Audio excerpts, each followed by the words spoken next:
Hello students. So today we start time series in business statistics. Okay. After regression. तो सबसे पहले time series का मतलब क्या होता है? टाइम सीरीज का मतलब होता है कि a set of statistical combination arranged in a chronological order. कि कोई भी एक ऐसा कॉम्बिनेशन किसी भी चीज़ का जो आपका क्रोनोलॉजिकल ऑर्डर में हो, मतलब किसी भी सिचुएशन के बारे में अगर आप बात कर रहे हो या किसी भी चीज़ के बारे में कंसीडर कर रहे हो, तो वो चीज़ अगर क्रोनोलॉजिकल ऑर्डर में है, that means according to time की हायरार्की के अकॉर्डिंग है, तो उसको हम टाइम सीरीज कहते हैं. ठीक है. टाइम सीरीज के बहुत सारे बेसिस होते हैं. जो आपका टाइम चेंज होता है उसके कई सारे बेसिस होते हैं. First one is secular basis. Secular को हम टी डिनोट करते हैं, विच मीन्स कि कुछ भी हो सकता है चेंजेस सिचुएशन में. जो भी आप चीज़ चेंज कर रहे हो वो अप हो सकती है, डाउन हो सकती है, स्टैटिक हो सकती है. Over a long time period वो चीज़ें चेंज होती रहती हैं. सेकेंड वन जो चेंजेस होते हैं वो आता है आपका सीजनल चेंजेस. सीजनल चेंजेस जो होते हैं वो क्लाइमेट के अकॉर्डिंग होते हैं. जैसे अभी एट प्रेजेंट एग्रीकल्चर में हो रहा है, उसको हम ऐसे डिनोट करते हैं. थर्ड वन इज साइक्लिकल, जिसको हम चक्रीय बोलते हैं. इसमें जो चेंजेस होते हैं, टाइम में जो चेंजेस हो रहे हैं वो ट्रेंड के अकॉर्डिंग हो रहे हैं, लाइक बूम, रिसेशन, डिप्रेशन, तेजी, मंदी, ये सब चीज़ें. Third one is irregular which denoted as I. यहाँ पर जो टाइम के अकॉर्डिंग चेंज हो रहा है उसका जो मेन रीजन है वो क्या है? एक्सीडेंटल फैक्टर्स, फैमिनस, फ्लड, बाढ़, सूखा पड़ जाए, ये सारी चीज़ें जो होती हैं ये आपकी इरेगुलर होती है नेचर में. ठीक है. अब इसके बहुत सारे मेथड्स होते हैं. The first method is free hand graphic method. Second one is moving average. Moving average में बहुत सारे हैं. सेमी मूविंग एवरेज, जिसको 2 ईयरली कहते हैं, 3 ईयरली, 4 ईयरली, तो ये आपको टाइप्स पढ़ना है. ठीक है. And the third one is method of ली स्क्वायर. ये सबसे इम्पॉर्टेंट है आपका, जो आपके एग्जाम में हर बार आता है. ठीक है. तो next one is utility. Utility in the sense कि why we study time series. हम टाइम सीरीज को क्यों पढ़ रहे हैं? ठीक है. तो टाइम सीरीज को पढ़ने का फर्स्ट रीज़न ये है कि to study the past behaviour, कि जो भी पास्ट बिहेवियर है उनको स्टडी करने के लिए, विच मीन्स की चीज़ आज क्या है रिगार्डिंग टू पास्ट बिहेवियर. ठीक है. कि पहले क्या था, अब क्या है, उन चेंजेस को देखने के लिए हम टाइम सीरीज पढ़ते हैं. सेकेंड वन इज किसी चीज़ को फोरकास्ट करने के लिए, फ्यूचर में फोरकास्ट करना है कि भाई आज ऐसा है और फ्यूचर में कैसा होगा, तो उसके लिए हम टाइम सीरीज पढ़ते हैं.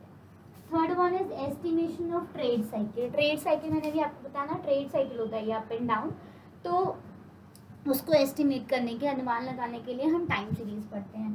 Third one is time series की हेल्प से हम कंपैरिजन कर सकते हैं कोई भी टाइम सिचुएशन का. ठीक है. अब इसके कुछ मेथड्स हैं. First one is free hand method. Free hand method जो है एक्चुअल में आपको सिर्फ एक सिंपल ग्राफ बनाना होता है अकॉर्डिंग टू क्वेश्चन. आपको ईयर दिया होगा क्योंकि टाइम सीरीज चैप्टर है, तो ईयर दिया होगा और आपको बोला है कि ये प्रोडक्शन, मतलब टाइम के अकॉर्डिंग जो है वो फेज दिए हुए हैं कि प्रोडक्शन कितना ज़्यादा है. तो अब इस डाटा को यूज़ करके जो लाइन आप ड्रॉ करते हो, जो सिंपल जो ग्राफ ड्रॉ करते हैं, उससे जो लाइन बनेगी that will show as actual data और एक्चुअल लाइन. ठीक है. और जो आपने एनालिसिस किया है, कंपैरिजन किया है, स्टडी किया है, उसके अकॉर्डिंग जो लाइन बनेगी we show as trend line.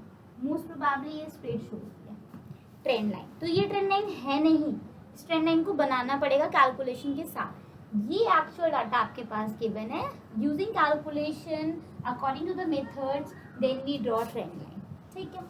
Next one is कभी भी अब आता है नेक्स्ट मेथड्स. तो अब हम स्टार्ट कर रहे हैं ली स्क्वायर. ठीक है ना. ली स्क्वायर को पढ़ने से पहले आपको पता होना चाहिए कुछ चीज़ें होती हैं. अब क्या है वो ध्यान देना है. ठीक है. तो सबसे पहले ली स्क्वायर को समझने से पहले आपको पता होना चाहिए कि इस चैप्टर में कुछ नॉर्मल इक्वेशंस होती हैं जो हमने ऑलरेडी रिग्रेशन में पढ़ी थी बट सॉल्व नहीं की थी. तो नॉर्मल इक्वेशंस होती हैं. The first equation is sigma Y equals to N A plus B sigma X. अब मन में क्वेश्चन है कि एक्स वाई क्या है. तो जो आपका ईयर को छोड़कर, ईयर नहीं कंसिडर करना, ईयर को छोड़कर जो होता है वो आपका ये होता है आपका Y, which means variable y, और x हम कैलकुलेट करके निकालते हैं. तो sigma y n for number a is the value which we calculate to solve the equation. हम a एक ऐसी वैल्यू है जिसको हम कैलकुलेट करेंगे इक्वेशन को सॉल्व करने के लिए। Sigma X Y equals to A plus sigma X plus B sigma X square, ये दो इक्वेशंस हैं जो आपको अपने दिमाग में बिठा लेनी है कि मैंने अगर डी स्क्वायर मेथड यूज़ करना है तो मुझे ये इक्वेशंस पता होंगी। इन इक्वेशंस की हेल्प से हमें चाहिए क्या, ट्रेंड लाइन। तो अब हम trend line, straight trend line का इक्वेशन क्या है, मतलब आपको सबको सॉल्व करके आपको ये कैलकुलेट करना है, Y C noted as trend line equation, a plus b x. ठीक है, ए कैसे निकालते हैं, सिग्मा वाई, आपको पता है वाई ये दिख रहा है, जिसके आगे सिग्मा उसका नया कॉलम।